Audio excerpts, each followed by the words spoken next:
딱 붙잡고 직접 가르친다. 야, 너도 위생할 수 있어. 요?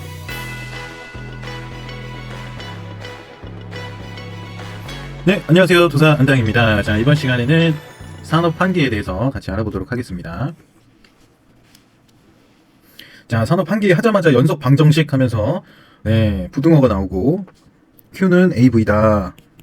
한 번씩 들어보셨은 분도 계실 거고 처음 이게 뭐야 하신 분도 있고 가물가물 하신 분들도 계실 거예요. 자, 같이 한번 보겠습니다. 연속 방정식이라는 게 나오는데요. 유체의 흐름을 설명하는 과정에서 연속체를 가정하기 위하여 도입이 되었답니다. 그리고 정상으로 흐르고 있는 유체의 임의의 한 단면을 통과하는 질량은 다른 임의의 한 단면을 통과하는 단위 시간당 질량과 같다라고 되어 있는데 이게 뭐예요? 질량 보존의 법칙입니다. 그래서 관계식은 Q는 A1, V1 어느 쪽으로 흐르고 있는 유체의 이미 단 단면을 통과하는 질량은 A1, B1이겠죠. A1은 1일 거고 원통으로 돼 있다고 하면 1 그리고 이렇게 이어져 있는 여기가 A1 단면이고 여기가 속도죠. 유속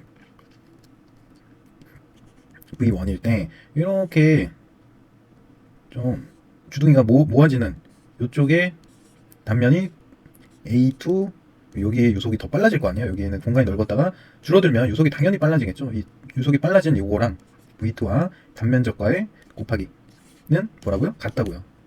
그러니까 어디로 도망가는 게 아니에요. 유속이. 그죠? 그러니까 주둥이가 모아져가지고 좁은 공간을 통할 때는 유속이 빨라지지만 단위 면적은 작아지고 그리고 단위 면적이 클 때에는 유속은 느려지지만 그래도 결과적으로 이 값과 이 값이 동일하다. 이게 뭐다? 최적은 동일하다. 질량 보존의 법칙입니다. 여기 나옵니다. 질량 보존의 법칙을 환기시설에 적용하는데 필요한 공기 특성이 전제 조건으로 사용이 됩니다. 그래서 환기시설의 내외, 덕트와 내부와 외부의 열 전달, 열 교환 효과를 무시하고 공기의 비압축성, 압축성과 팽창성을 무시하고 건조 공기를 가정하고 환기시설에서 공기 속의 오염물질 질량과 부피 열량을 무시한다고 합니다. 그래서 질량 보존의 법칙을 환기시설에 적용하는데 필요한 공기 특성의 전제 조건에서 네 가지가 있는 거고요. 이제 또 베르누이의 정리가 나옵니다. 베르누이 정리 같이 보겠습니다. 유체는 지속적으로 흐르는 유체 시스템에서 전체 에너지는 일정하며, 그쵸? 전체 에너지 어디로 도망가는 게 아니잖아요. 그래서 일정하며 압력이 높은 곳에서 낮은 곳으로 움직임, 압력이 높은 곳에서 낮은 곳으로, 그쵸? 압력은 미는 힘. 여러분과 제가 손바닥으로 서로 마주보고 밀고 있어. 근데 여러분들이 힘이 세면 내가 뒤로 밀릴 것이고, 이게 여러분들의 압력이 크고 내가 압력이 작기 때문에 내가 밀리는 거죠. 그러니까 당연한 거예요. 압력이 높은 곳에서 낮은 곳으로. 원래는 여기서 시작점이었겠죠? 이만큼 밀린 거죠. 압력이 높았기 때문에. 압력이 큰 곳에서 작은 곳으로. 당연히 흐르는 건 당연한 거예요. 에너지니까. 유체가 좁은 관내를 흐를 때 속도가 증가하고 넓은 관내를 흐를 때는 속도가 감소하면 맞는 거죠. 국소 배기 장치의 에너지의 총합은 에너지의 득실이 없다면 언제나 일정하다. 에너지 보존 법칙. 관계식 전압 TP는 동압 VP분의 더하기 정압 SP다. 그래서 여기서 정압이란 밀폐된 공간을 덕트라고 하고 사방에서 동일하게 미치는 압력이 대기압보다 낮을 때는 음압이고 대기압이 뭐예요? 1기압. 1기압보다 낮을 때는 음압이죠. 높을 때는 양압으로 표시하겠죠. 송풍기 앞에서는 음압, 뒤에서는 양압. 송풍기가 뭐냐면 여러 가지의 종류가 있습니다. 제조사마다 조금씩 다릅니다. 이 안에 이제 코어라는 장비가 있고 모터처럼 생긴 코어라는 장비가 있고요. 이 앞뒤로 필터가 달려 있습니다. 그래서 이 코어가 돌면서 주변에 있는 공기를 여기로 빨아들여요. 여기로 빨아들인다는 건 뭐예요? 여기가 1기압이면 여기서 빨아들이려면 송풍기 앞에서는 음압이 발생해야 이 기압을 빨아들일 거 아니에요. 이 1기압보다 낮아야 여기로 들어갈 거 아니야. 어찌됐든. 그죠? 그렇기 때문에 여기에는 음압, 앞대가리는. 그리고 이렇게 해서 여기 배관으로 해서 엄청 뜨거운 압력이 굉장히 세기 때문에 엄청 뜨겁습니다. 그래서 여기로 나갈 때는 뒤로 나갈 때는 여기서 밀어주는 힘이 양압이다. 대기압보다 높아야 밀려서 나갈 거 아니에요. 여기로. 그렇죠? 그 얘기입니다. 그러니까 빨아들이는 곳은 당연히 음압으로 가야 빨릴 것이고 내뱉을 때는 나보다 세게 밀어야 되니까 여러분들이 나를 밀려면 나보다 힘이 세야 되니까 양압이라는 겁니다. 이거 굉장히 중요했습니다. 동압이라는 것은 공기의 흐름 방향으로 미치는 압력으로 운동 에너지에 비례한다고 돼 있고 전압이란 단위 유체에 작용하는 정압과 동압의 총합이라고 얘기합니다. 그래서 정압과 동압은 상호 변환이 가능하며 그 값이 변하더라도 그 합은 항상 일정해야 한다. 그게 뭐다? 베르누이의 정리입니다. 뭐 어려울 거 없습니다. 넘어가겠습니다. 베르누이 방정식 적용 조건에서 정상 상태의 유동, 시간에 대한 변화가 없어야 함. 유체는 비압축성, 압력이 변하는 경우에도 밀도는 변하면 안 돼. 점성력이 존재하지 않아야 함. 점성력은 뭔가 끈적끈적한 거기 때문에 변동을 줄 수 있겠죠. 유체에 대해서. 그래서 그런 게 존재하면 안 되고 유선이 경계층을 통과해서는 안 된다라고 써 있습니다. 그리고 레이놀즈 수가 이제 나오는데요. 측류와 난류를 알면 됩니다. 뭐 어려울 거 없어요. 측류는 유체 입자들이 규칙적인 운동 상태가 돼서 질서 정연하게 흐르는 상태, 일반적으로 흐르는 상태가 측류고, 난류는 유체 입자들이 불규칙하게 흐르는 것을 난류라고 한다. 그래서 측류 같이 보겠습니다. 유체의 입자들이 규칙적인 운동 상태가 되어 질서 정연하게 흐르는 상태. 측류 유동에서 운동량 이동은 층과 층 사이에서 분자적 운동량 교환만으로 이루어지고, 난류로 전향하려는 경향은 점성 저항력에 의해 역제된다. 그래서 점성력이 관성력보다 크다라고 되어 있네요. 난류는 보겠습니다. 유체의 입자들이 불규칙한 유동 상태가 되어 상호간 활발하게 운동량을 교환하는 상태. 속도가 빨라지면 관내 흐름은 크고 작은 소용돌이가 혼합된 형태로 변함. 점성력보다 관성력이 커짐. 레이놀즈 수에서 R2로 표현하고요. 유체 흐름에서 관성력과 점성력의 비를 무차원수로 나타낸 것으로 측류와 난류를 구분한다. 유체에 작용하는 마찰력의 크기를 결정하는 데 중요함. 그래서 관계식 보겠습니다. 자, 레이놀즈 수는 유체의 점성계수분의 유체 밀도 P 그리고 유속 V, PVD다. 유체가 흐르는 직경. 그쵸? PVD다. 뭐분의? 유체의 점성계수분의. 그러면은 V, 동점성계수는 VD다. 유체의 평균 유속분의 유체가 흐르는 직경. 이게 관성력이 위에 있고 점성력이 밑에 있다. 요 얘기가 관계수입니다. 그래서 레이놀즈 수의 크기에 따른 구분 보면, 측류는 레이놀즈 수가 2100보다 작은 경우, 천이 영역은 2100보다는 크고 4000보단 작은 레이놀즈 수가 그걸 천이 영역이라고 하고, 4000보다 레이놀즈 수가 크면 난류라고 한다. 그래서 우리가 여기서 알아야 되는 거는 얘가 2100보다는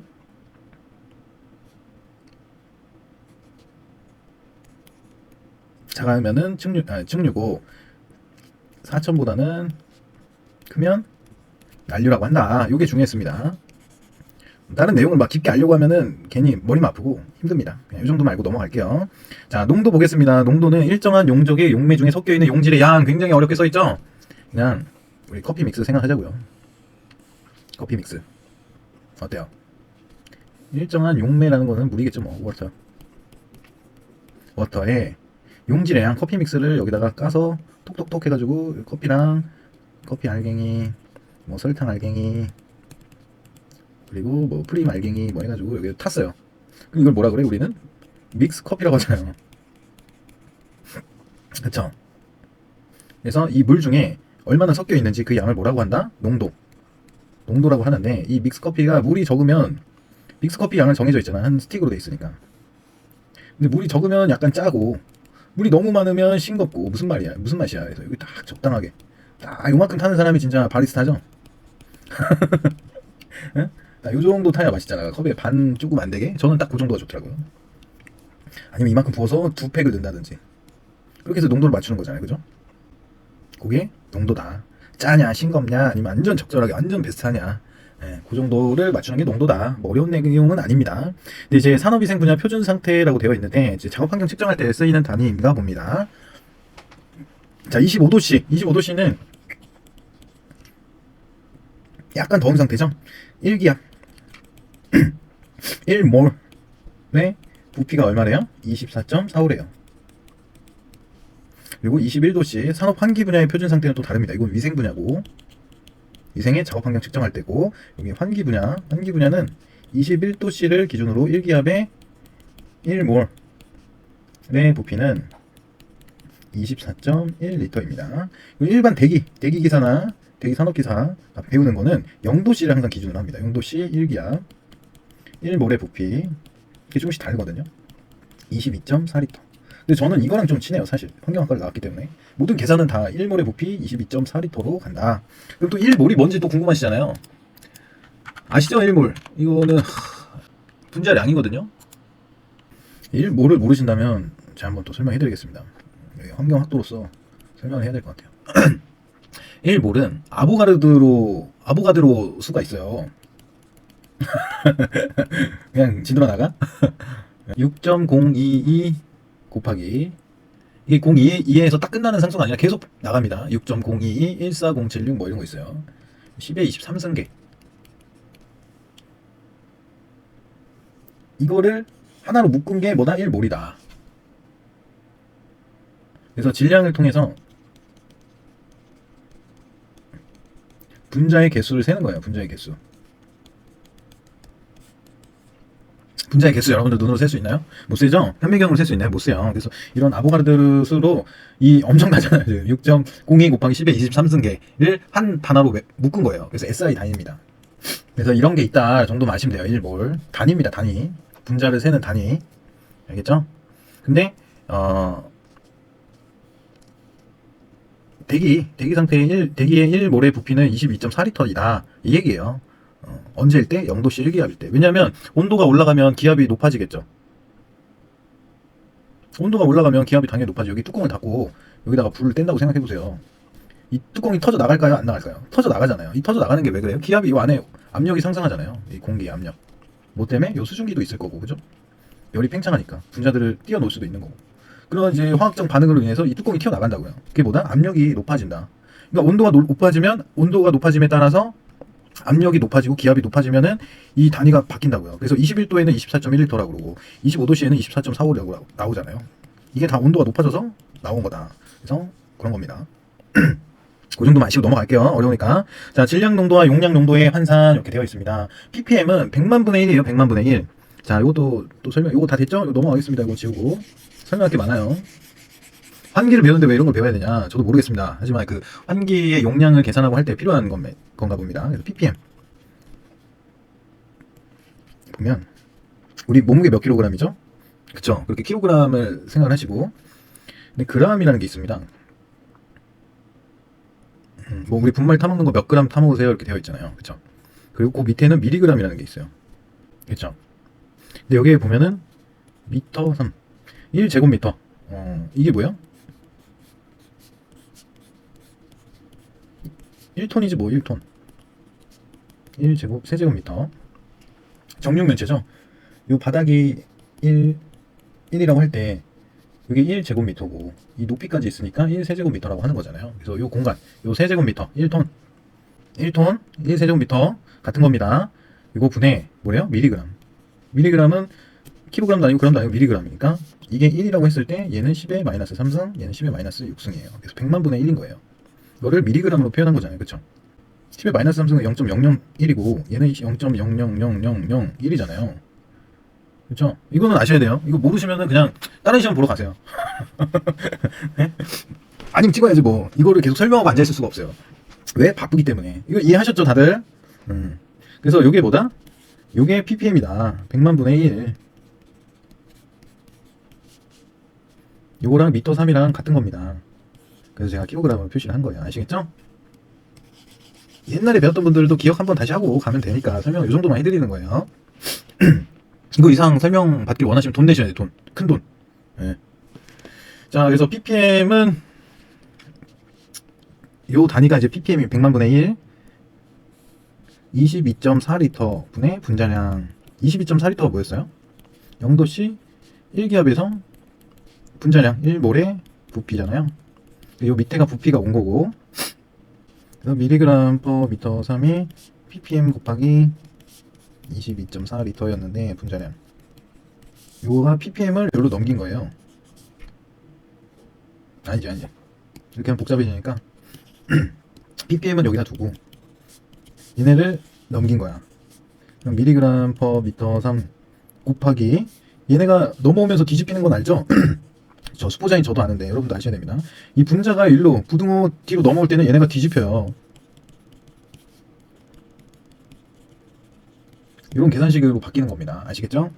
그래서 분율에 의한 농도 표시는 이제 100분율은 퍼센트 곱하기 100 하면 되고 1000분율은 곱하기 1000 하면 되고 100만 분율이 이제 ppm인데 곱하기 10의 6승을 하면 되고 10억 분율은 10의 9승을 하면 된다. 이렇게 해서 표시를 해주신 것 같고요. 포화 농도, 공기 중 농도는 일정한 온도 기압에서는 최고 농도를 가진 뭐 이렇게 돼 있습니다. 요까지는 굳이 몰라도 될 것 같아요. 혼합 비중, 유효 비중 나오는데 이것도 문제로 같이 보도록 하겠습니다. 자, 공기와 증기가 혼합된 기체의 비중이라는 게 나와요. 비중은 순수한 공기의 비중과 거의 동일함. 비중은 물질이 다 물보다 가볍거나 또는 물보다 무거울 수는 없어요. 어떤 물질은 물보다 가벼워가지고 기름 마냥 위에 그냥 섞이지 못하고 뜨는 경우가 있고 무거워서 바로 돌멩이처럼 바로 바닥에 가라앉는 물질이 있고 하잖아요. 물보다 가볍냐 무겁냐로 이제 비중을 잽니다. 공기와 증기도 마찬가지로 혼합된 기체의 비중, 그런 공기와 증기가 혼합된 기체보다 무겁거나 가볍거나 한 기체들이 있을 거 아니에요. 그렇죠. 그런데 그 비중은 순수한 공기의 비중과 거의 동일하대요. 네. 오염물질은 공기 중에서 확산되므로 공기보다 무거운 증기라도 바닥에 가라앉지 않는데요. 그렇죠. 오염물질은 공기보다 무겁더라도 공기가 이렇게 있고 요 밑에 이렇게 깔리는 무겁더라도 바닥에 가라앉는 게 아니라 이렇게 확산된대요. 확산 옆으로. 환기시설 설계 시 오염물질만의 비중만 고려하여 후드 설치 위치를 선정하면 안 된다. 오염물질의 비중만을 고려하여 그래서 후드 설치 위치를 선정하면 안 된다는 거예요. 그렇죠. 이 중요한 말이 또 나왔습니다. 관련식은 유효 비중은 ppm분의 오염물질 농도 곱하기 오염물질의 비중 더하기 공기 농도 곱하기 공기 비중 뭐 이렇게 되어 있답니다. 자, 전체 환기 보겠습니다. 유해물질의 농도를 희석, 감소시켜 근로자의 건강을 유지 증진하고 화재나 폭발을 예방하며 작업장의 온열 관리를 위해 국소배기의 대안으로 사용함. 유해물질을 외부에서 공급된 신선한 또 맞네요. 다 이거 수정될 겁니다. 신선한 공기와의 혼합으로 유해물질의 농도를 희석하거나 치환시켜 농도를 낮추는 방법으로 희석환기라고도 함께 써 있습니다. 자연환기, 강제환기 이렇게 있는데요. 자연환기는 기계적인 시설 없이 작업장의 계급을 통하여 바람이나 작업장 내외 온도, 기압 차이에 의한 대류작용으로 이루어지는 환기 방법. 그러니까 기계적으로 뭐 밀어주거나 당겨주는 게 아니라 자연스럽게 나가라 하는데 잘 안 나가죠.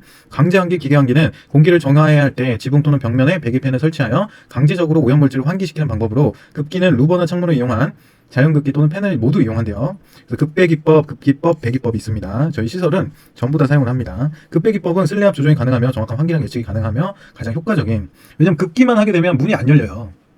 또 배기로 당기기만 하면은 문을 잡아 당길 수가 없어요. 그 정도의 압이 걸린다는 거죠.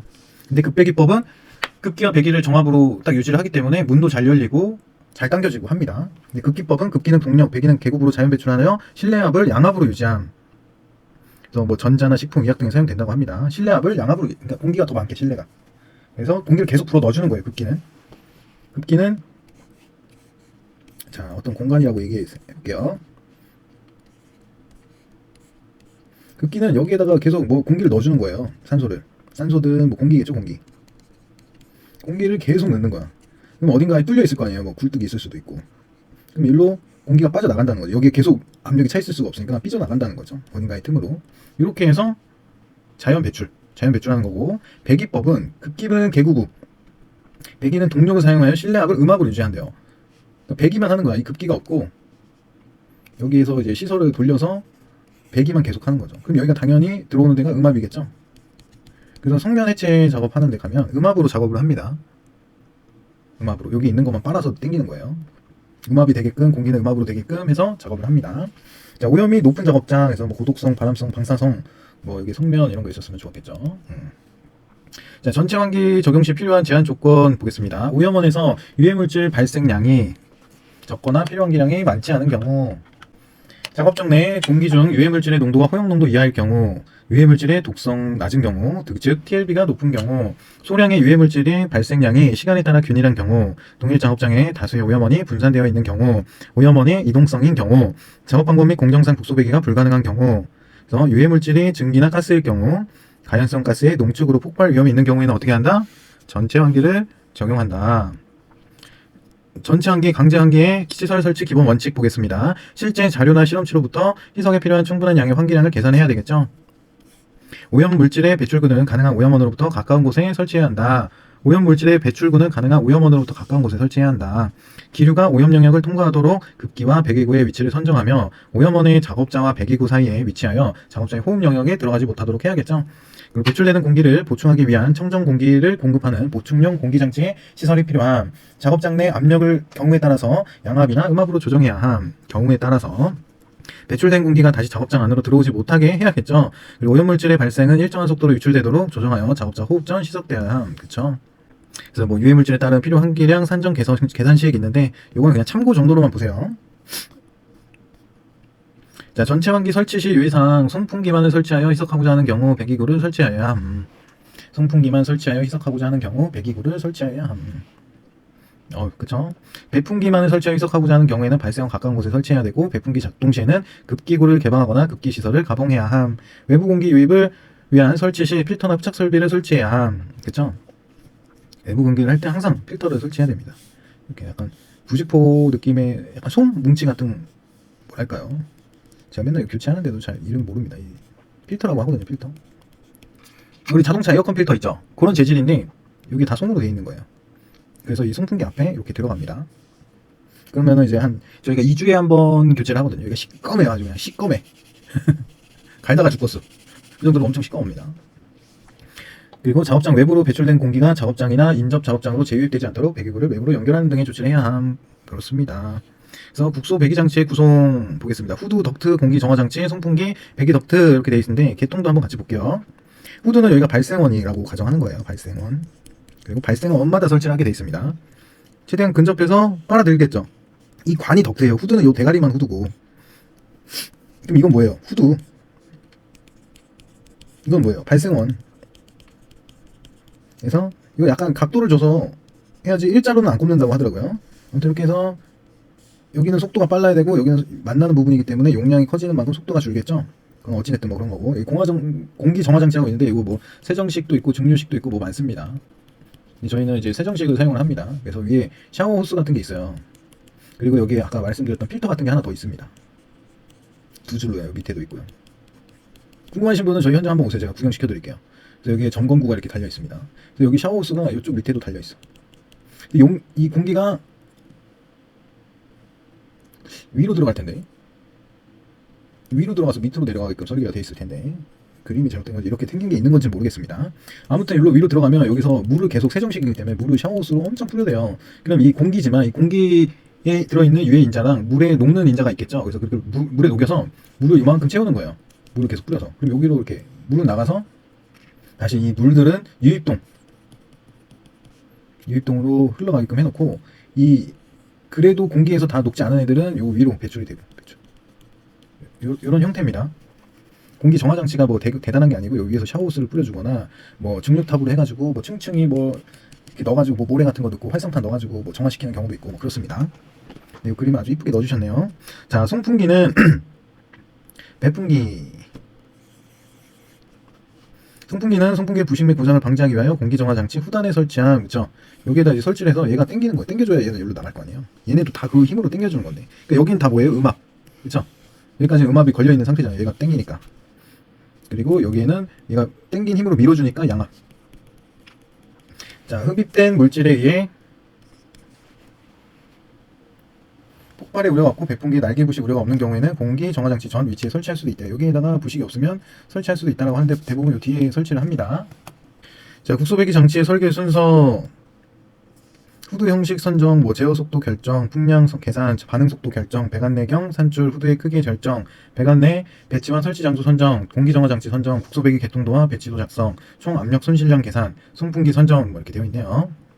자, 국소배기 적용 조건에서 작업 환경 관리가 곤란한 경우, 비용 대비 효과적인 제어가 불가능한 경우, 작업 환경 측정 결과 유해물질 독성이 강하여 생산성 저하가 우려되는 경우, 발생원의 수가 적고 고정되어 있으며 크기가 커 유해물질이 확산될 우려가 있는 경우, 근로자의 작업 위치가 유해물질 발생원을 가깝게 근접한 경우, 배출 주기가 균일하지 않고 시간에 따라 쉽게 변하는 경우, 법적 의무 설치사항의 경우, 밀폐 설비나 국소 배기 장치를 설치하지 않아도 되는 경우, 유기화합물의 노출 기준이 100ppm 이상인 경우, 유기화합물의 발생량이 대체로 균일한 경우, 동일 작업장에 다수의 오염원이 분산되어 있는 경우, 오염원이 이동성인 경우. 넘어가겠습니다. 자, 후드 보겠습니다. 발생원에서 발생된 유해물질을 작업자 호흡 영역까지 확산되기 전에 한 곳으로 포집하고 흡인하는 장치. 후드 선택 시 유의사항에서 필요 환기량을 최소화할 것, 작업장의 호흡 영역을 보호할 것, 추천된 설계 사양을 사용할 것, 작업자가 사용하기 편리하도록 만들 것, 후드 설계 시 일반적인 오류를 범하지 말 것 되어 있습니다. 그리고 후드 개구면 면 속도를 균일하게 분포시키는 방법. 그래서 후드의 역할, 안내판, 가이드밴 설치, 분리판 설치, 분배판 설치, 테이퍼간 설치, 슬롯의 설치, 난기류 방지판 설치 뭐 이렇게 돼 있는데 이거 한번 보겠습니다. 일반 개구부. 근데 이게 슬롯은 여기를 조금 반 정도만 한 거죠. 네, 여기 속도를 빨리 주려고. 그러면 다 갈 것 같지만 얘가 약해져요. 당기는 힘이. 그렇기 때문에 얇게 주는 거고, 얘가 슬롯 플래넘이네요. 그리고 플랜지 부착은 외부식 후드, 차단판이 있는 슬롯 후드. 그러니까 여기를 판을 준 거죠. 여기보다 외부식 후드. 사업주는 산업안전보건 기준에 관한 규칙 72조에 보면 사업주는 인체에 해로운 분진, 흉, 미스트, 증기 또는 가스 상태의 물질을 배출하기 위하여 설치하는 국소배기 장치의 후드가 다음 각 호의 기준에 맞도록 하여야 한다 하면서 유해물질이 발생하는 곳마다 설치해야 된다고 그랬죠. 그리고 유해 인자의 발생 형태와 비중, 작업 방법 등을 고려하여 해당 분진 발산원을 제어할 수 있는 구조로 설치를 해야 되고, 후드 형식은 가능하면 포이식 또는 부스식 후드를 설치해야 되고, 외부식 또는 리시버식 후드는 해당 분진 등의 발산원에 가장 가까운 위치에 설치해야 한다라고 되어 있습니다. 그래서 관리 대상 유해 물질과 관계되는 설비, 산업안전보건 기준에 관한 규칙 제 422조 보겠습니다. 사업주는 근로자가 실내 작업장에서 관리 대상 유해 물질을 취급하는 업무에 종사하는 경우에 그 작업장에 관리 대상 유해 물질의 가스, 증기 또는 분진의 발산원을 밀폐하는 설비 또는 국소배기 장치를 설치해야 한다. 다만 분말 상태의 관리 대상 유해 물질을 습기가 있는 상태에서 취급하는 경우에는 그러하지 않다. 습기가 있는 건 뭐예요? 가라앉힌다는 거지, 바닥으로. 분말 상태가 막 있는데 여기다 물 뿌리면은 얘네가 물을 먹어서 바닥으로 가라앉겠죠. 그런 거는 국소배기 장치로 당기는데 한계가 있으니까 그런 것 같습니다. 자, 후드의 종류 보겠습니다. 후드의 형태는 작업 형태, 유해 물질의 발생 특성, 근로자와 발생원 사이의 관계 등에 의해서 결정이 되며 일반적으로는 포이식, 부스식입니다. 전에 누가 한번 여쭤보셨는데 여기에 뭔가 발산원이 있다라고 할 때 이거 다 덮어버리는 거예요. 그래서 여기에 손만 들어가게끔 작업하는 경우도 있고, 이게 다 덮고 여기에다가 이제 후드를 덕트를 연결하는 거예요. 이게 뭐다? 포이식. 외부식은 이런 걸 하려면 설비적인 간섭이 있기 때문에 근로자 호흡기보다 아래에 위치한 후드를 설치하는 거예요. 근로자 호흡기가 여기 있고 여기서 작업할 때 이렇게 뭔가 여기에 설비에 간섭이 생겨가지고 설치를 못하는 거죠. 그래서 후드는 발생원을 가능한 포위하는 형태인 포이식 형식의 구조로 하고, 발생원을 포위할 수 없을 때는 발생원과 가장 가까운 위치에 외부식 후드를 설치해야 함. 다만 유해물질이 일정한 방향성을 가지고 발생될 때는 리시버식 후드를 설치해야 함라고 되어 있습니다. 자, 포이식 후드는 유해물질의 발생원을 전부 또는 부분적으로 포위하는 후드, 아예 감싼다 그랬죠. 외부식은 요 형태입니다. 요 옆에다 그려놓으세요. 발생원 가까운 위치에 설치하는 경우. 그리고 개방조에 설치하는 후드의 구조와 설치 위치에서 제어거리 0.5m 미만은 측면에 한 개의 슬로트 후드 설치, 0.5에서 0.9m는 양측면에 각 한 개의 슬로트 후드를 설치한다. 0.9에서 1.2m 점점 멀어지죠? 양 측면에 각 한 개 또는 가운데 중앙선을 따라 한 개의 슬로트 후드를 설치하거나 푸시 풀형 후드를 설치한다. 1.2m 이상은 푸시 풀형 후드를 설치한다. 제어거리라고 후드의 개구면에서 가장 먼 거리에 있는 개방조의 가장자리까지 거리라고 되어 있습니다. 그러니까 멀어질수록 안 좋은 거죠. 무조건 가까워야 돼요, 후드는. 우리 불판 이게 후드 내려오잖아요, 그렇죠? 이게 고기랑 가까이 있으면 연기를 막 빨아들이는 게 보이잖아. 근데 얘가 살짝만 요 위만큼 떠 있으면, 자, 후드가 가까이 붙어 있으면은 연기가 여기로 바로 빨려 들어가는 게 우리 눈에도 보이는데, 이게 살짝만 떠 있어도 연기가 빨려 들어가는 게 몇 개 없고 다 이렇게 다 퍼져 나가지고 사장님 쫓아오잖아요. 앞치마 메고. 에이, 이 후드 난리 나잖아요. 불난 줄 알고. 확 내려버리잖아요. 고기에 기름때 묻게. 경험 다 있으시죠? 후드는 가장 가까운 곳에 설치를 해야 된다. 그리고 이 제어 거리에 따라서 뭐 한 개 설치할 건지, 양측면에 각 한 개를 설치한 건지, 가운데까지 추가해서 하나 설치할 건지, 푸시 풀형 후드를 설치할 건지, 이런 거를 구분해서 외우고 계시면 되겠죠? 제어 속도 보겠습니다. 후드 근처에서 발생하는 오염물질을 주변의 방해 기류를 극복하고 후드 쪽으로 흡인하기 위한 유체의 최소 속도가 제어 속도다. 포위형, 부스형 후드에서 포착점은 후드 개구면에서 요속이므로 개구면 속도가 됨. 레시버식 후드는 포착점에서 후드 개구면까지의 거리를 가능한 가깝게 해야 함. 가능한 가깝게, 완전 붙이지 못하니까 그런 거죠. 주변 공기의 흐름에 영향을 받으므로 모든 후드를 개방한 경우에 제어 풍속을 말함. 제어 속도에 영향을 주는 작업장 내 방해 기류 발생원, 고열 작업 시 열에 의한 기류, 기계의 운전 시 동작에 의한 기류, 원료의 이동 작업 시 발생하는 기류, 작업자의 동적인 움직임에 의한 비류, 작업장 내 계급에 의한 기류. 발생 조건에 따른 제어 속도 해가지고 허가 대상 유해 물질, 베릴륨 및 서형면 제외한 국소배기 장치 후드의 제어 풍속. 그래서 국소배기 장치의 성능은 물질 상태에 따라 아래 표에 정하는 제어 풍속 이상이 되어야 한다. 라고 되어 있고, 가스 상태, 입자 상태. 가스는 증기 같은 거죠. 눈에 보이지 않는 거. 입자는 눈에 보이는 거, 좀 알갱이 같은 거. 이거보다 제어 풍속이 얘는 0.5, 얘는 더 커야겠죠. 당연하죠. 얘는 무거울 거 아니에요. 공기보다 무조건 입자니까. 그렇죠? 한번 읽어보시고.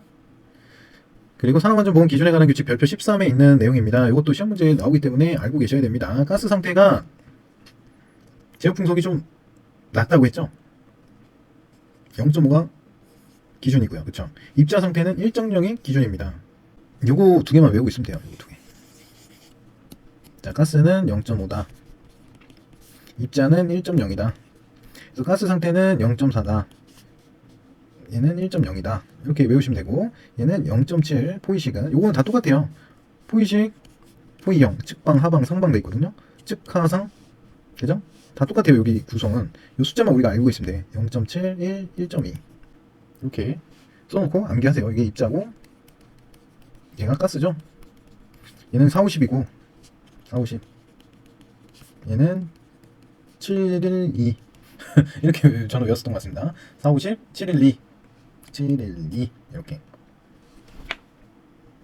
외우면은 이제 두려울 게 없어집니다. 흉, 분진 또는 미스트인 경우를 말한다. 그러니까 입자가 더 무겁다라고 그냥 이해하시면 돼요.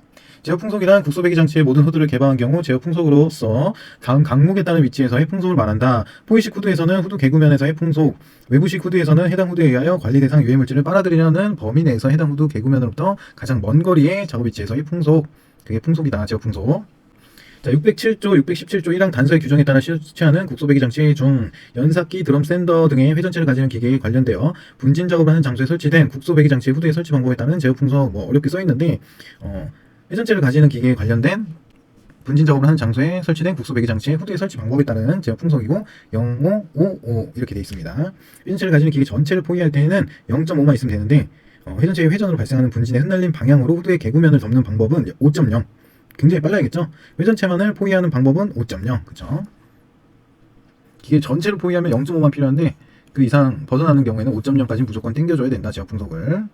그래서 뭐 입자상 분진 작업을 하는 장소에서 국소배기 장치의 제어 풍속 해가지고 607조 및 617조 1항 당서에 따라 설치하는 국소배기 장치, 연삭기, 드럼 샌더 등의 회전체를 가지는 기계에 관련되어 분진 작업을 하는 장소에 설치하는 것은 제외한다. 그쵸? 요거는 위에서 뭐였어요? 0.5, 5.0, 5.0이었잖아요. 요거를 제외한 제어 풍속은 암석 등 탄소 원료 또는 알루미늄 박을 채로 거르는 장소. 자, 그래서 요 밑에 있는 내용 한번 같이 보겠습니다. 암석 돌멩이 이는 어떻게 하나요? 채로 거르는 장소에서는 포이식 후드만 사용을 하고 0.7 그리고 측방 흡인, 하방 흡인 이런 거는 설치를 안 하죠. 주물 모래 돌멩이 다음에 모래죠. 모래를 재생하는 곳에서는 0.7 마찬가지로 이런 건 안 합니다. 주형을 부수고 모래를 터는 장소는 포이식은 0.7, 측방은 1.3, 하방은 1.3, 쌍방은 없습니다. 그 밖에 분진 작업 장소는 이게 중요한 거죠. 0.71, 1.2, 712, 그쵸? 아까 처음에 본 거랑 똑같죠? 돌멩이랑 모래 터는 곳, 요 세 개만 좀 구분해서 보시면 되고, 나머지는 입자상이다. 입자상. 가스상은 뭐였어요? 0.4, 1.0 이렇게 돼 있었죠? 이거만 구분하시면 됩니다. 그리고 재료점 이렇게 나오는데 무효점 이거는 그냥 한번 읽어보겠습니다. 우리 시험에 나올 것 같지는 않거든요. 그래서 한번 보기만 하겠습니다. 무효점이라는 것은 발생원에서 방출된 유해물질이 초기 운동 에너지를 상실하여 비산 속도가 0이 되는 비산 한계점을 의미한다. 그래서 무효점 1호는 필요한 제어 속도는 발생원뿐만 아니라 유해물질 초기 운동 에너지가 거의 감소되어 실제 제어 속도 결정 시 유해물질을 흡인할 수 있는 지점까지 확대되어야 한다는 이론이다. 그래서 압인 환기 장치 푸시 4인 거죠. 한쪽 면에서는 급기라고 한쪽 면에서는 백이라는 형태로 푸시 Z가 개방로 표면을 따라 에어 커튼을 형성하며 오염물질의 제어 효율이 증가됨. 여기서 에어 커튼을 만든다는 거겠죠? 에어 커튼을 만들어서 여기 발생원이 일로는 못 나가게 하고 이렇게 돌아서 요 위로 나간다. 그 얘기인 것 같습니다. 그림을 보니까 이해가 좀 쉽네요. 후드의 압력 손실 보겠습니다. 가속 손실, 유입 손실, 후드 정합, 유입 개수 뭐 이렇게 있는데요. 가속 손실은 정지 상태의 실내 공기를 일정한 속도로 가속화시키는 데 필요한 운동 에너지. 유입 손실에서 압력 손실, 후드 개구에서 발생하는 에너지 손실 뭐 이렇게 있는데 글쎄요. 이거는 그냥 이런 게 있다 정도만 알고 넘어가셔도 될 것 같습니다. 후드의 형태별 배풍량 계산식 이런 게 있는데 그림이랑 이게 있기 때문에 이게 뭐구나. 슬로트는 뭐였죠? 좀 작게 절반 정도로 구멍을 작게 하는 거였죠? 슬로트. 어떤 형태인지 그림이랑 이런 것만 한번 보시면 좋을 것 같습니다. 넘어가겠습니다. 자, 임시 작업인 경우에 설비 특례 이렇게 되어 있네요. 사업주는 실내 작업장에서 관리 대상 유해물질 취급 업무를 임시로 하는 경우에 제422조에 따른 밀폐 설비나 국소배기 장치를 설치하지 아니할 수 있다. 설치 안 해도 된다는 거죠. 임시로 하는 경우에는. 사업주는 유기화합물 취급 특별 장소에서 근로자가 유기화합물 취급 업무를 임시로 하는 경우로서 전체 환기 장치를 설치한 경우에 제422조에 따른 밀폐 설비나 국소배기 장치를 설치하지 아니할 수 있다. 이게 특례네요. 그리고 단시간 작업의 경우에 설비 특례, 사업주는 근로자가 전체 환기 장치가 설치되어 있는 실내 작업장에서 단시간 동안 관리 대상 유해물질 취급하는 작업에 종사하는 경우 422조에 따른 밀폐 설비나 국소배기 장치를 설치하지 아니할 수 있다. 그러니까 단기 시간 작업인 경우에도 안 할 수도 있고 임시 작업인 경우에도 안 할 수 있는데 전체 환기 장치가 설치된 경우에로 국한되는 게 있죠. 전체 환기 장치가 설치되어 있는 실내 작업장. 국소 배기 장치의 설비 특례 보겠습니다. 사업주는 다음 각 호의 어느 하나에 해당하는 경우로서 급기 배기 환기 장치를 설치한 경우에 제422조에 따른 밀폐 설비나 국소 배기 장치를 설치하지 아니할 수 있다. 1번 보겠습니다. 실내 작업장의 벽, 바닥 또는 천장에 대하여 관리 대상 물질 취급 업무를 수행할 때 관리 대상 유해 물질 발산 면적이 넓어서 제422조에 따른 설비를 설치하기 곤란한 경우. 설비 설치 곤란. 자동차의 차체, 항공기의 기체, 선체, 블록 등 표면적이 넓은 물질의 표면에 대하여 관리 대상 유해 물질 취급 업무를 수행할 때 관리 대상 유해 물질의 증기 발산 면적이 넓어 설비를 설치하기 곤란한 경우, 유해 물질의 증기 발산 면적이 넓은 경우. 이 두 가지 포인트만 잡으면 될 것 같습니다. 다른 실내 작업장과 격리되어 있는 작업장에 대한 설비 특례. 사업주는 다른 실내 작업장과 격리되어 근로자가 상시 출입할 필요가 없는 작업장으로서 관리 대상 유해물질 취급 업무를 하는 실내 작업장에 전체 환기 장치를 설치한 경우에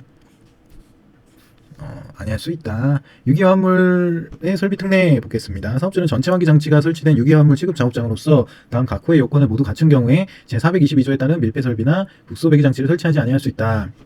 유기화합물의 노출 기준이 100ppm 이상인 경우, 유기화합물의 발생량이 대체로 균일한 경우, 동일한 작업장에 다수의 오염원이 분산되어 있는 경우, 이런 경우에는 전체 환기 장치가 설치된 경우 국소 배기 장치는 설치하지 아니할 수 있다라고 되어 있는 겁니다. 오염원이 이동성이 있는 경우 호흡용 보호구의 지급 등에서 사업주는 근로자가 다음 각 호에 어느 하나에 해당하는 업무를 하는 경우에 해당 근로자에게 송기 마스크나 방독 마스크를 지급하여 착용하도록 하여야 한다.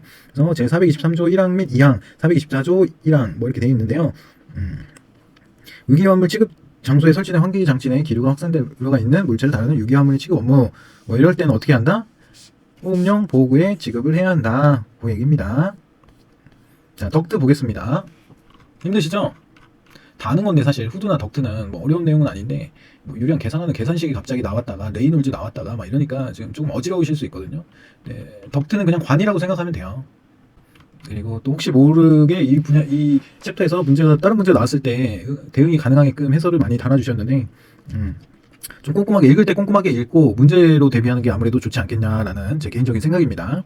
덕트 보겠습니다. 후드에서 흡입한 유해물질을 공기 정화기를 거쳐 송풍기까지 운반하는 송풍관과 송풍기로부터 배기구까지 운반하는 관. 뭐 이렇게 어렵게 써있지만 그냥 관입니다. 관. 반송 속도, 후드로 흡입한 오염물질을 덕트 내에 퇴적하지 않게 공기 정화 장치까지 운반하는 데 필요한 송풍관 내 기류 및 채소 속도. 반송 속도 선정 요인 덕트 직경, 조도, 단면 확대 또는 수축, 곡관 수 및 모양 뭐 이렇게 있네요. 또 거의 산업안전보험 기준에 관한 규칙에서 관련된 문제가 나오는 거기 때문에 한번 보겠습니다. 사업주는 분진 등을 배출하기 위하여 설치하는 국소배기 장치의 덕트가 다음 각 호의 기준에 맞도록 하여야 한다. 가능하면 길이는 짧게 하고 굴곡수는 적게 할 것.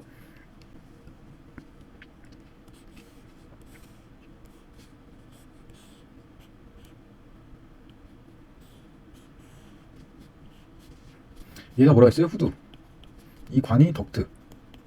그리고 얘가 어디로 가요? 공기 직진 장치, 정화 장치. 지로 가고 여기에 송풍기가 달려있다고 했죠.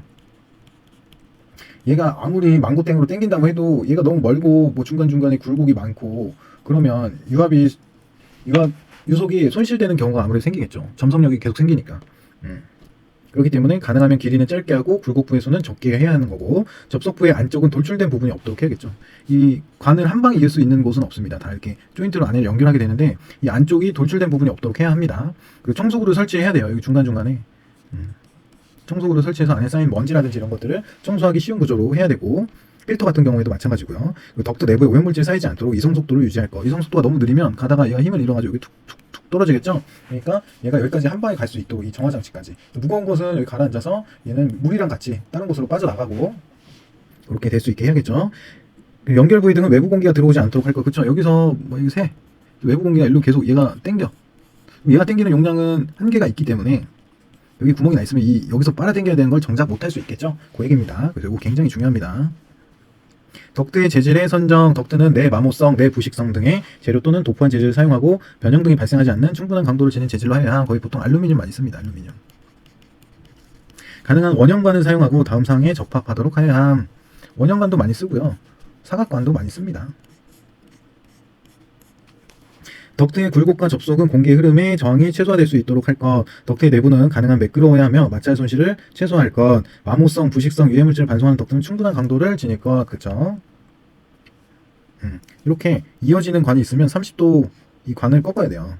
일자로 꼽는 거는 이렇게 양쪽으로 또 꼽는 거는 좋지 않고, 일자로 하는 것도 좋지 않고, 이런 것도 좋지 않습니다. 그리고 여기가 꽂히는데 여기도 꽂히고 여기도 가고 있는 길이고 여기 하나 더 있잖아요. 그럼 여기가 넓어져야 됩니다. 여기도 요게 이제 매우 양호한 거죠. 요 30도 각, 요거를 지켜야 합니다. 그리고 이 한 통에 하나씩 꽂으라고 되어 있네요. 이게 매우 양호고, 이게 한 통에 어쩔 수 없이 두 개를 꺾게 돼도 여기 같은 곳에다가 이런 식으로 꽂지는 말아라, 그 얘기입니다. 분지 간의 연결 형태. 그래서 여기에 연결된 게 뭐 이렇게 쭉 가가지고 여기에서 발산원, 그렇죠? 뭐 그런 식으로 돼 있겠죠. 분지관이라는 건 그겁니다. 후드랑 직접 연결되는 관. 자, 작업장으로부터 외부로 배출되는 오염물질을 배출 전 정화하는 장치.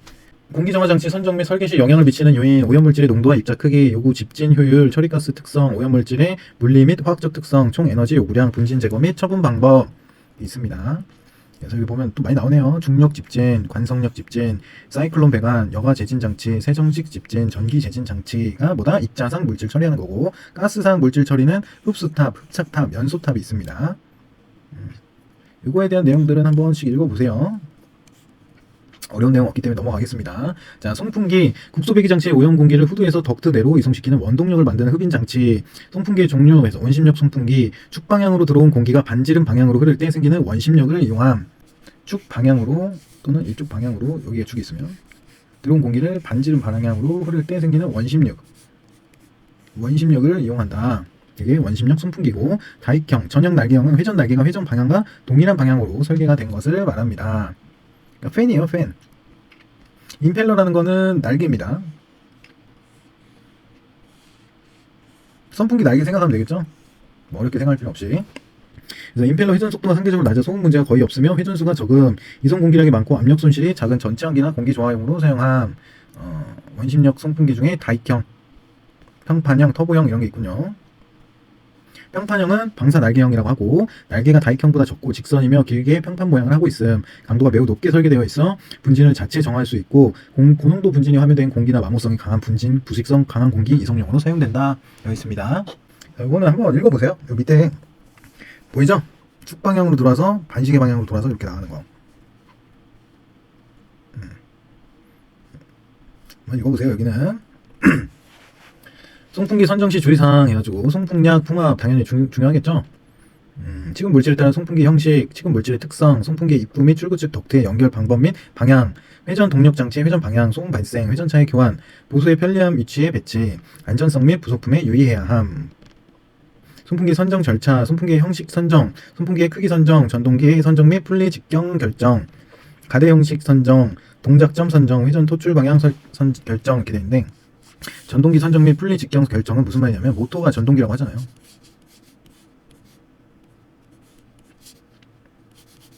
이렇게 생긴 모터가 있다고 할 때 얘랑 연결되는 풀리가 있습니다. 풀리는 뭐냐면 이렇게 그냥 원동돼 있는 거예요. 근데 얘를 V벨트로 연결을 해서 얘가 도는 만큼 이 V벨트로 같이 돌아가지고 여기에서 이제 바람을 만들어내는 거죠. 송풍기를. 이게 이제 터보형 송풍기라기보다는 옛날 송풍기거든요. 요즘은 다 네모난 박스 안에 들어가 있습니다. 그래가지고 유량도 저희가 이제 설정한 유량을 해놓으면 다 스마트하게 알아서 얘가 조절을 해요. 이 들어오는 양과 나가는 양을 조절해서 우리가 필요한 공기량을 얘가 인버터로 제어해서 해줍니다. 이거 다 옛날 겁니다. 옛날 거. 요 정도 배우고 문제 같이 한번 풀어보겠습니다. 뭐 궁금한 게 있으면 추가적으로 더 읽어보셔도 되는데, 제가 봤을 때는 그거 이상 볼 필요는 없어 보입니다.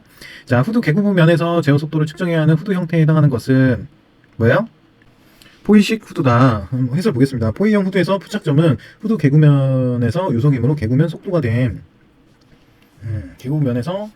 개구면 속도가 된다라고 되어 있네요. 포이형 후드에서 포착점은 후드 개구면의 요소기므로 개구면 속도가 됨. 그래서 개구부 면이 나온다. 제어 속도를 측정해야 하는 후드 형태에 해당하는 것은 포이식 후드가 맞다. 그리고 외부식 후드나 리시버식 후드의 제어 속도는 후드 근처에서 발생하는 오염물질을 주변의 방해 기류를 극복하고 후드 쪽으로 흡인하기 위한 유체의 최소 속도로 주변 공기에 영향을 받으므로, 모든 후드를 개방한 경우 제어 속도를 말하는 거래요. 모든 후드를 개방한 경우에 제어 풍속을 말한다. 슬롯 후드는 외부식 후드에, 캐노피 후드는 리시버식 후드의 종류이다. 이렇게 되어 있네요. 넘어가겠습니다. 자, 다음 문제 보겠습니다. 국소배기 장치에 관한 설명으로 옳은 것을 모두 고른 것은, 공기보다 무거운 증기가 발생하더라도 발생원보다 낮은 위치에 후드를 설치해서는 안 된다? 맞죠? 오염물질을 가능한 모두 제거하기 위해 필요 환기량을 최대화해야 한다. 오염물질을 가능한 모두 제거하기 위해 필요 환기량을 최대화한다. 오염물질이라는 것은 확산도 되고, 예, 그렇기 때문에 모두 제거를 할 수가 없어요. 최대한 제거를 하는 거지. 모두 제거하는 환기는 없습니다. 공정에 지장을 받지 않으면 후드 계급부에 플랜지를 부착하여 오염원 가까이에 설치한다. 그렇죠? 뭐 설비나 공정에 방해가 돼서 포이식으로 설치를 못하는 경우에는 후드 계급부에 플랜지를 부착해서 오염원 가까이에 설치할 수 있도록 해야 한다고 그랬죠. 주간과 분지간 함유점의 정합 차이를 크게 하면 좋을까요? 당연히 안 좋죠.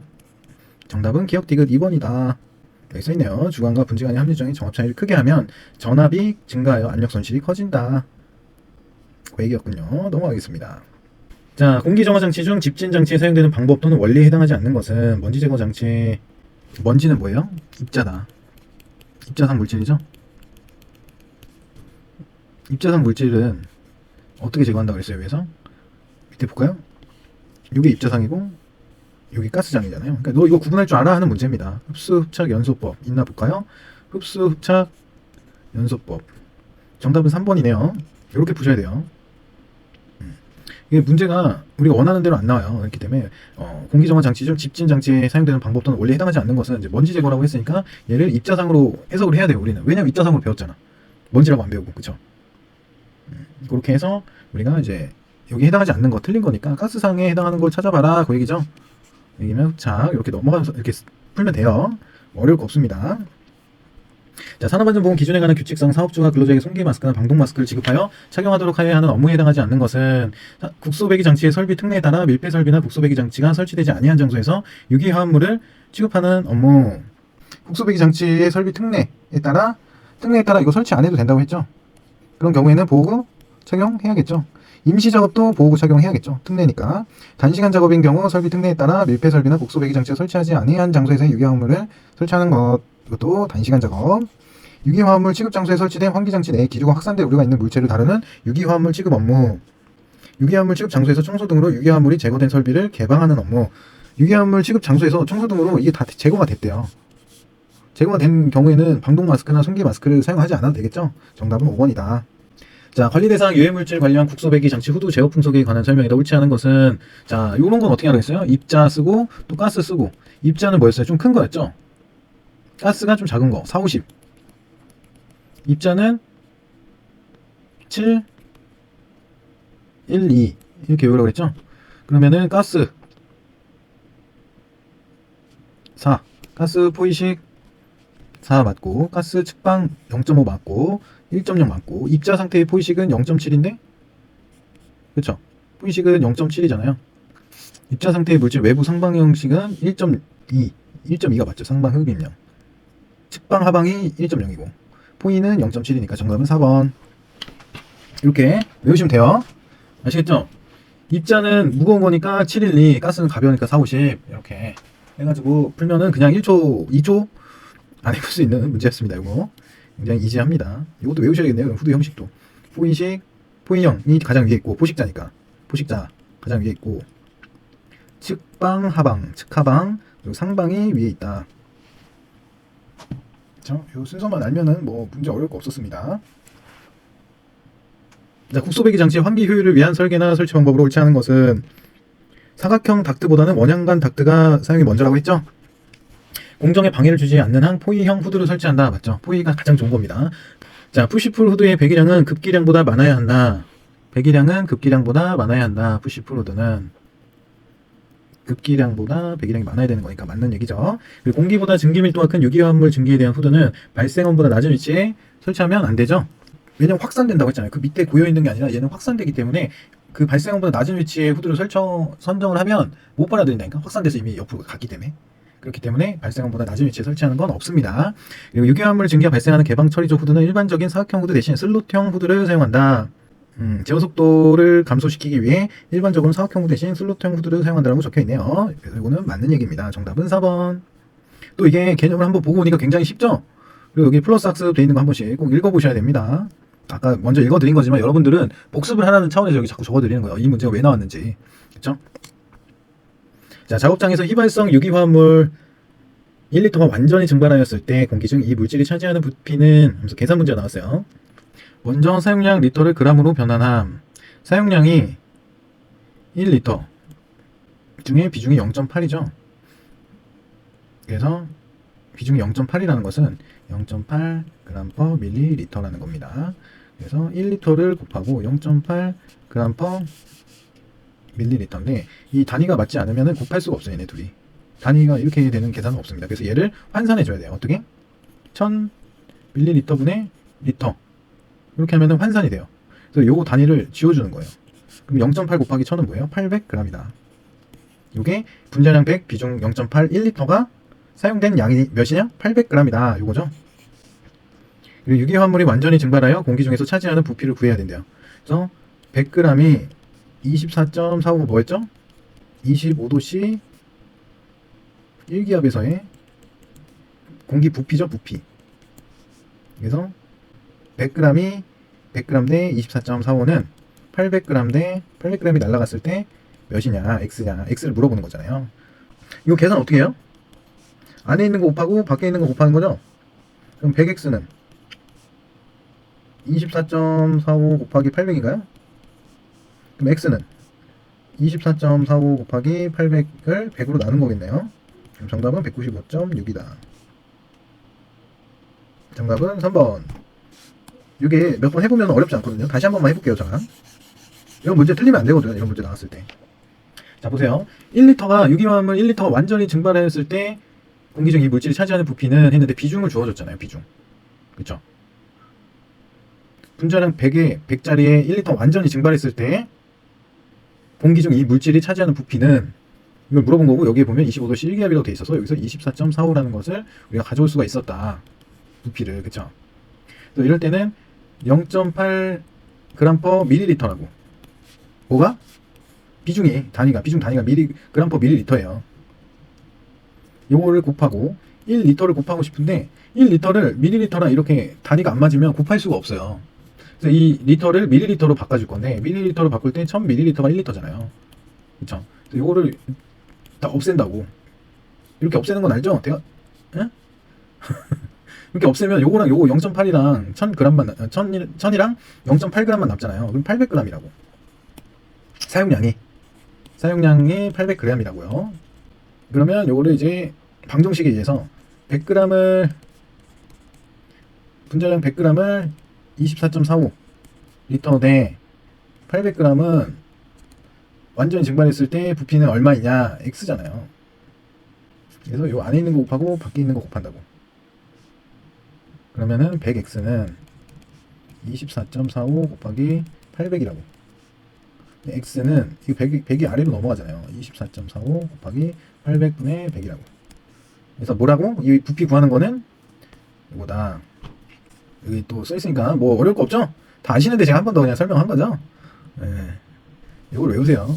25도씨 1기압은 24.45. 21도씨가 만약에 주어졌다 그러면 24.1로 가야 되는 거고, 0도씨 1기압이 주어졌다 그러면 22.4로 가야 된다고요. 아시겠죠?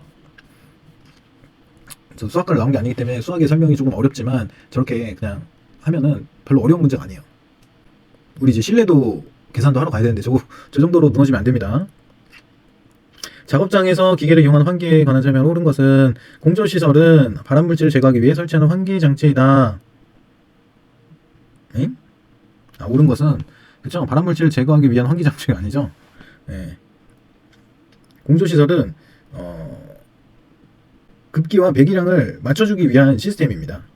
공조시설은 뭐 발암물질을 제거하기 위해 있는 게 아니고 그냥 환기를 시켜주는 거죠. 우리 냉동 공조 뭐 이런 거 얘기 많이 하잖아요. 그런 자격증도 있고.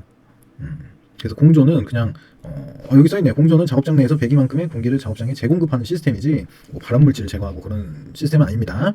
그리고 국소 배기 장치는 덕트의 크기는 후드의 유입 공기량과 반송 속도를 근거하여 결정한다. 맞죠? Q는 A, V 이게 뭐예요? A2랑 V2랑 같다라고 얘기를 했잖아요. 덕트 크기가 뭐예요? 덕트 크기는 유입 공기량과 반송 속도를 근거로 결정한다 그랬잖아요. 이 내용입니다. 이게 맞는 말이고, 공조시설 공기 유입구와 국소 배기장치 배기구는 서로 가까이 설치하는 것이 좋다. 공기 유입구와 배기구가 가까이 설치되면 어떻게 될까요? 계속 오염되지 않을까요? 그래서 여기 써있네요. 공기 유입구와 국소 배기장치 서로 가까이 설치하면 안 됨. 그리고 공조시설에서 신선 공기와 환류 공기의 비는 7대3이 아니라 약 10에서 15% 많도록 조절해야 된대요. 뭐가요? 보충용 공기의 양이 배기용 공기 나가는 것보다 들어오는 급기의 양이 10에서 15% 정도 많도록 조절하여 양압을 유지해야 된대요. 국소 배기 장치의 송풍기는 공기 정화 장치 앞에 설치하는 게 좋다. 국소 배기 장치에서 송풍기는 공기 정화 장치 앞에 설치하는 것이 좋다? 아니죠? 국소 배기 장치에서 송풍기는 공기 정화 장치 뒤편에 설치하는 게 좋았죠. 덕트 내 공기에 의한 마찰 손실을 표시하는 레이놀드 수에 포함되지 않는 요소는 레이놀드 수 한번 볼까요? 층류, 난류 있었죠. 그래서 밀도, 직경, 유속, 점성계수, 동점성계수 있었습니다. 밀도, 직경, 유속. 밀도, 점도 있었고요. 직경, 속도 있었고요. 조도 없었죠? 정답은 3번이다. 이거는 외우셔야 됩니다. 암기하셔야지 뭐 제가 설명을 해드릴 수가 없어요. 자, 원형 덕트에서 반성 속도가 10m/s이고 이곳을 흐르는 공기량은 20세제곱미터 per 분이다. 이 덕트 직경의 크기는 Q는 뭐였어요? Q는 AV라고 했는데 여기서는 A를 물어보는 거죠. A가 뭐야? 그러면 A만 남기고 넘겨봅시다. Q분의 V분의 Q겠죠?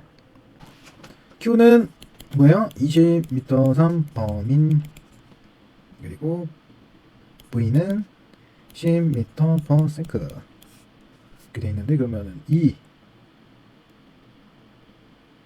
미터 제곱. 왜냐면 요거 하나랑 따지니까 미터 제곱분의 세크는 60초잖아요. 1분이 60초니까 여기다 60을 나눈 겁니다. 세크. 그러면 요거랑 없어지고 2를 2미터 제곱을 60으로 나눈 거죠. 그럼 얼마예요? 0.00033 제곱미터가 나온다. 뭐가? A 면적. 그쵸? 직경의 크기를 구해야 되니까 직경은 동그라미잖아요. 동그라미는 뭐예요? 3.14. 이게 파이다. 그쵸? 그래서 A는 4분의 파이 곱하기 D의 제곱이다. 이거는 공식입니다. A는 4분의 파이 D의 제곱. 이거는 공식이에요. 아시겠죠? 면적을 구하는 이 원형 통의 면적을 구하는 공식입니다. A는 4분의 파이 D 제곱이다. 그래서 그러면 또 D를 외워야겠죠? D는 D 제곱이죠, 원래는. D 제곱하고 얘네가 넘어가면 얘는 밑으로 넘어가고 얘는 위로 넘어간다고 했어요. A 곱하기 4A 파이 하면 얼마예요? 파이분의 A 곱하기 4다. 여기 제곱을 없애야 되니까 여기에다가 루트를 씌우는 거죠. 그러니까 D는 루트분의 4A 파이. A는 뭐였어요? 0.033.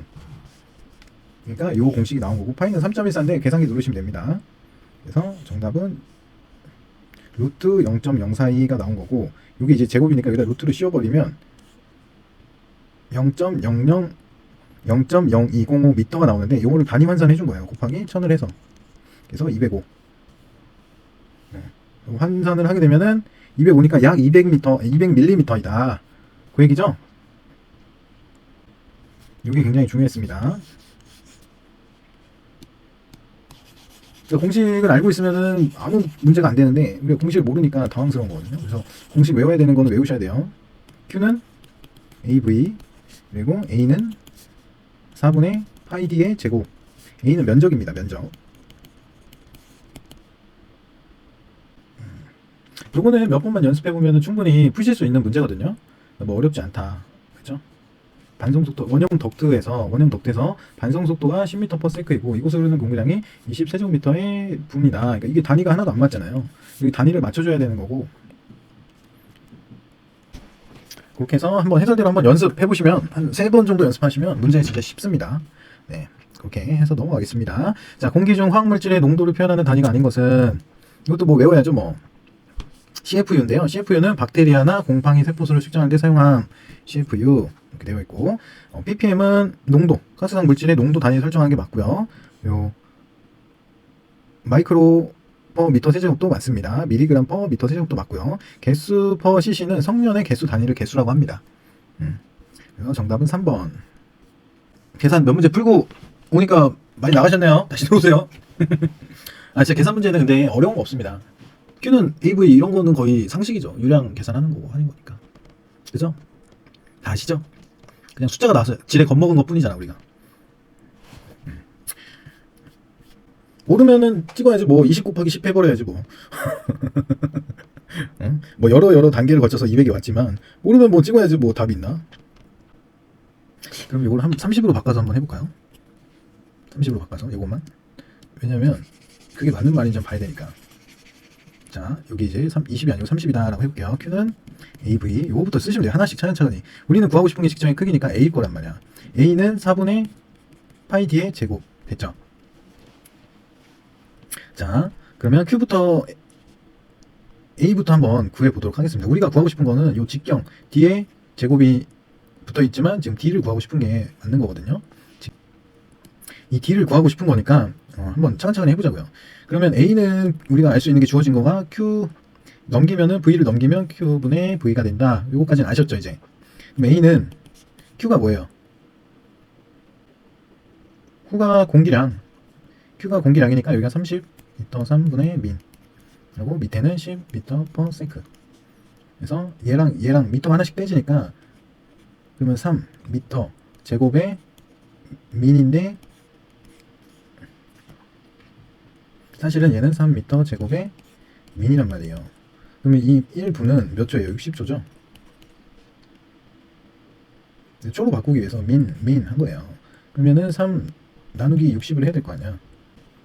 3 나누기 60은 0.5예요. 0.05. 그쵸? 이거는 0, 아까 2를 나누고 2 나누기 60이 0.033인 거고 3으로 바꿨잖아 이번에. 0.05가 나온 겁니다. 여기에서 다시 A의 그 지름을 구하기 위해서는 A는 0.05는 뭐예요? 4분의 파이 D의 제곱이다. 그럼 D만 남겨보자고. D 남기고 얘는 밑으로 얘는 위로 가야 될 거 아니야. 그럼 D의 제곱은 뭐예요? 4 곱하기 0.05분의 파이다. 이 D 제곱을 없애주기 위해 루트를 씌운다고. 그러면은 0.05 곱하기 4 파이로 나눈 거죠.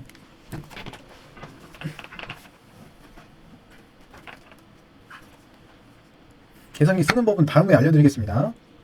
그러면 0.05 곱하기 4는 0.2. 얘가 0.2고 그래서 파이를 해보자고. 나누기 파이. 그럼 0.063이 나옵니다. 0.063. 이거를 루트 0.25가 나오는데 0.525m를 밀리미터로 곱해야 되니까 0.25 곱하기 1000을 해주자고. 단위로 바꾸기 위해서. 그럼 252. 아, 그럼 30으로 바꾼다고 300이 되는 건 아니네. 252가 나오네. 계산을 할 줄 알아야 돼.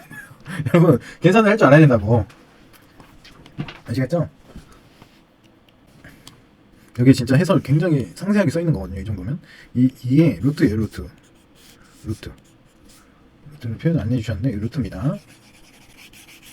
그래도 모르겠다, 이렇게 했는데도 모르겠다 하시는 분들은 제가 다음에 요것만 또 영상을 따로 찍어 드릴게요. 어차피 그 계산기 쓰시는 거 해야 되니까.